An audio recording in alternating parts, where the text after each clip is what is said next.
guys, Sri Lanka Sammy with the chipmunks.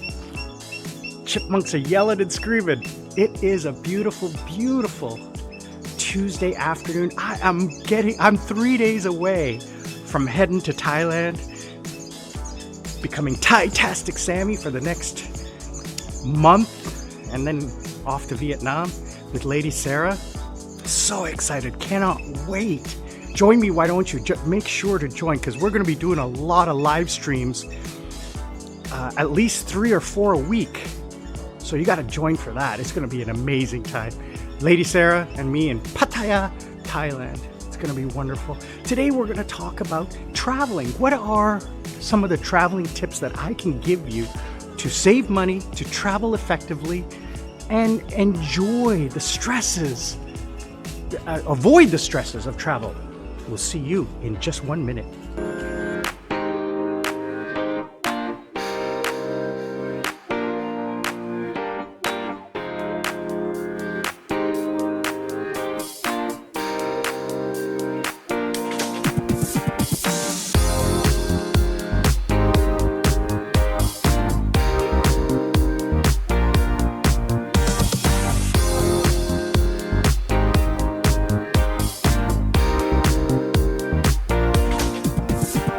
All right, guys, welcome to the show. I'm Sri Lankan Sammy, retired with mom and dad. I am a Canadian citizen, Sri Lankan citizen, retired in Sri Lanka. And coming up in 2 weeks or a week, 2 weeks, I will be in Sri Lanka 3 years. That is a long time, let me tell you. And I've got some tips that I want to share with you guys about traveling in Southeast and East Asia. All right, this is not travel hacks or anything like that. This is all about what I'm doing to minimize the stresses of travel and maximize the cost effectiveness. So I'm going to talk to you about that. So what is the stress of travel? Well, first of all is flight delays, connections, transit, visas. Price and everything else is like something I can't talk about because prices change depending on the time of year. Prices change for all sorts of reasons. So what I'm going to talk to you about is how to minimize the stresses, okay? So first of all is you got to research your visas, man. Come on.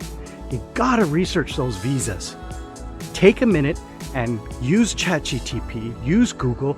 Do I need a visa? Do not trust anything you read on the internet. First check out doyouneedavisa.com or whatever it is. But do not click on their links. Go to the website of the government that you want to go.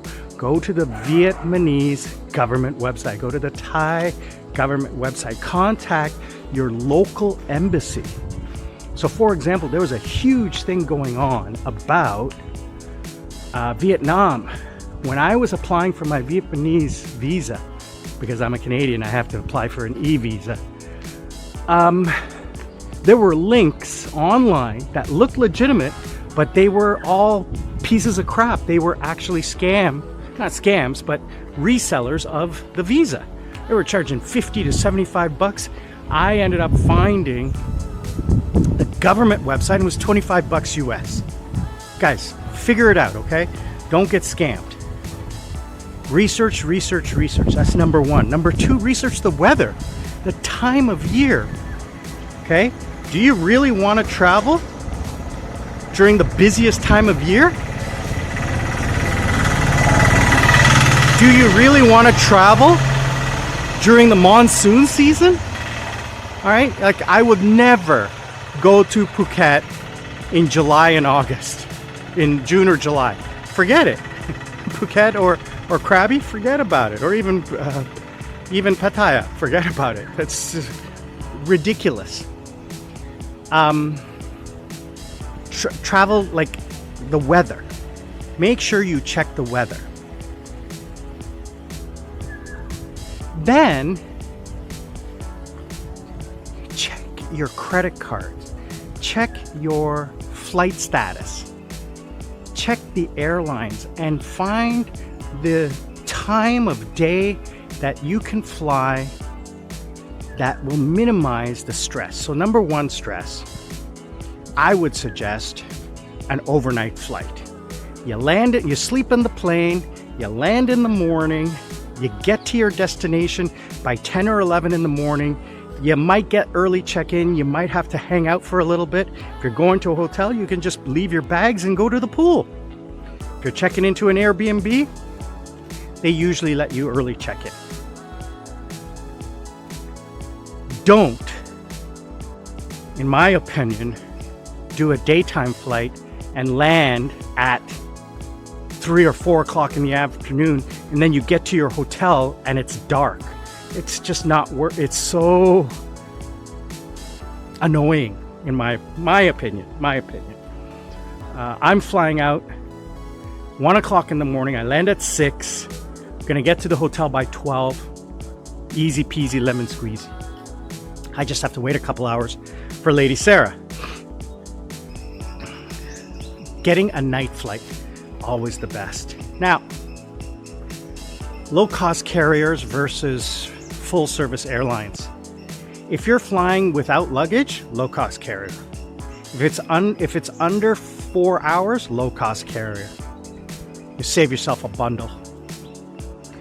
If you're not interested in eating, if you're not interested in watching anything on TV or anything like that, low-cost carrier.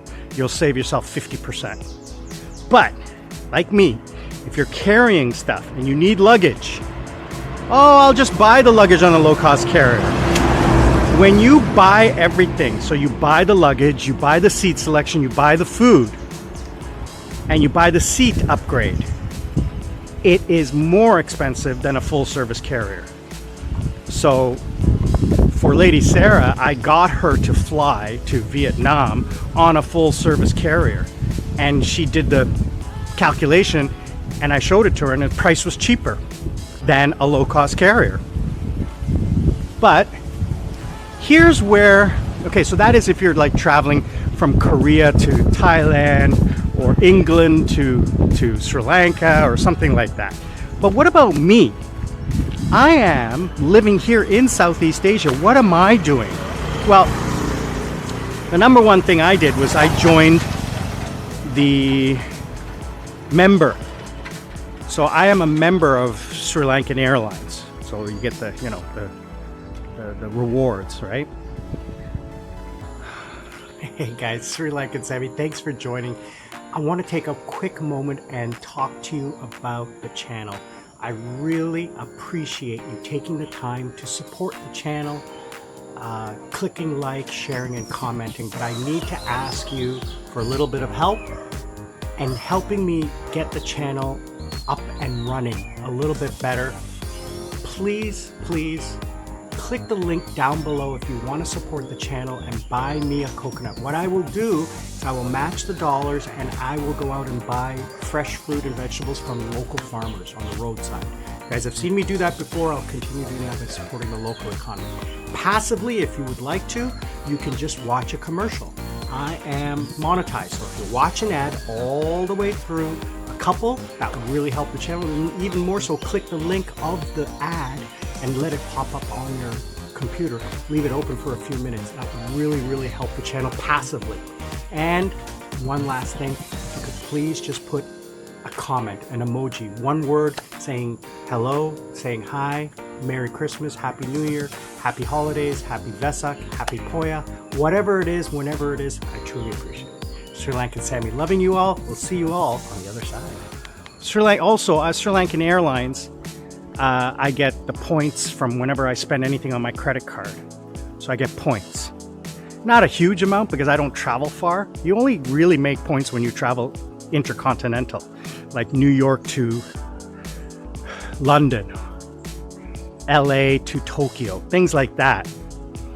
Around the world type of thing. Then you start getting major air miles, right? When you fly Sri Lanka to Bangkok, Bangkok to Vietnam, Vietnam to Philippines, that kind of thing, you don't get anything. I don't have status. If you fly a lot, then you can get status. I don't do that yet. So what the other thing I'm planning on doing is, here's an idea. For someone like me who's retired and someone like you who wants to be retired, here's my advice. So when you travel, like what I'm doing right now, I'm flying to Bangkok and I'm staying in Pattaya. Lady Sarah's leaving, I'm staying. I'm not flying back to Korea or to Sri Lanka and then flying back to Vietnam. I'm going from Bangkok to Vietnam. So I'm saving, right? The cost of an air flight for me is really expensive because I fly business class from Bangkok back to Sri Lanka would cost me like $700-800 because I buy an economy class ticket and I bid on an upgrade. That's the other thing. Find out airlines that have these bid on an upgrade service. So I bid on an upgrade and I'm going to get upgraded tomorrow morning. I'm going to find out if I get upgraded. Well, I always do. I've never been denied. Worst case scenario, I buy the ticket. I don't know what I'll do. I'll figure it out. I like to treat myself. So that's the other thing. Find out, like, how you can leverage points, leverage the airlines, etc. to get benefits, right? Now, what I wanted to talk to you guys about was the thing about what I'm planning on doing is hopping.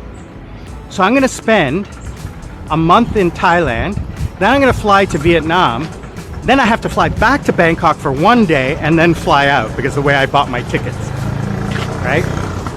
So I have because Lady Sarah is leaving a day early because I bought my Bangkok to Colombo return tickets 5 months ago because they had a promotion, so I got a discount.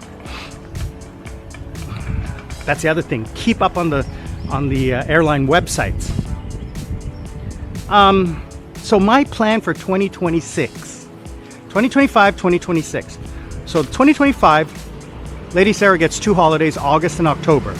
So what I'm going to do is, because we're going to Vietnam and I've heard such amazing things about Vietnam and it's cheap, we're going to do either Cambodia or Vietnam. Now I checked the weather. In August, you want to be on the east coast of Vietnam, and then in October, you want to be on the west coast of Vietnam to avoid the monsoons. So that's what we're going to do.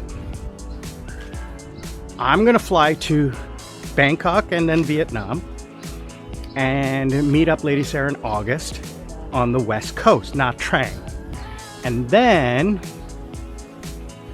I'm going to stay there for 2 months and then fly to Phu Quoc or some other island and meet up with her in October.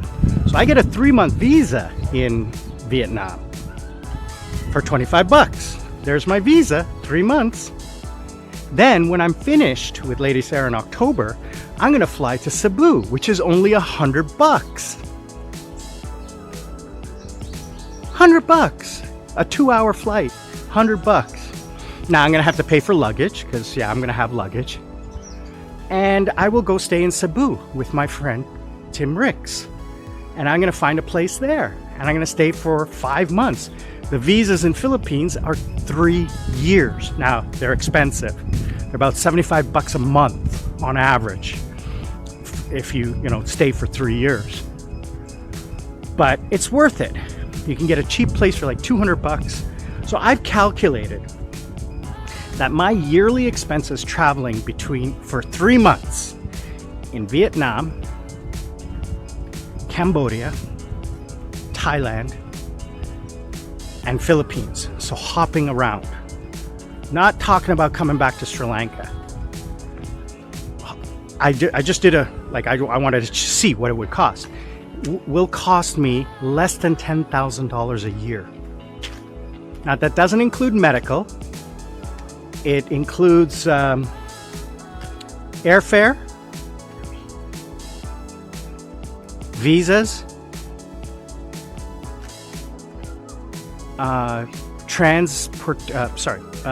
accommodation, food, internet, and utilities. It's a rough estimate. So about $800 a month, which is a little bit more than what I'm paying right now, but $800 a month. I mean, I work 2 months or 3 months and I've made my year's expenses. That's what I can do. I can work 3 months and then travel for a year on that money. And if I continue to work while I'm traveling, I can reinvest that money into my capital. Not touching the capital. I'm talking about just working and paying for my living expenses. So that's the idea I have, and that's what I'm going to share with Lady Sarah when we meet up next week, or in 3 days, 4 days. I'm going to talk to her about what her expectations are. What does she want to do? Why does she want to live in Korea? Why does she want to work? So I'm going to explore those opportunities and those ideas with her and talk about it. This is what you should do. This is what I'm going to do. Okay? Because people are always talking about long-term retirement visas and traveling. Why do you want to spend 4 months in Thailand when it's pouring rain every day? You can't go out. You can't do anything. You need a car. So yeah, you can live in Thailand full-time for $600-700 a month. But for 30%, 40% of those months, it's pouring rain. And you can't go out anywhere. And you have to have a car if you're going to go out anywhere. Why not live 3 months a year in different places and always moving to different places? That's what I'm going to do. Now, when I finally want to settle down and can't really, I get tired of traveling, because I will, then I can do like a year in Philippines. And you can rent a place for a year.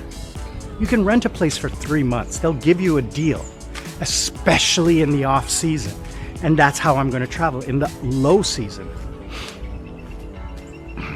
So those are my ideas. What do you guys think? Click the link down below. Let me know what you think. Comment, like, share, and join the live stream. We'll see you all on the other side. I'm Sri Lankan Sammy, retired with mom and dad.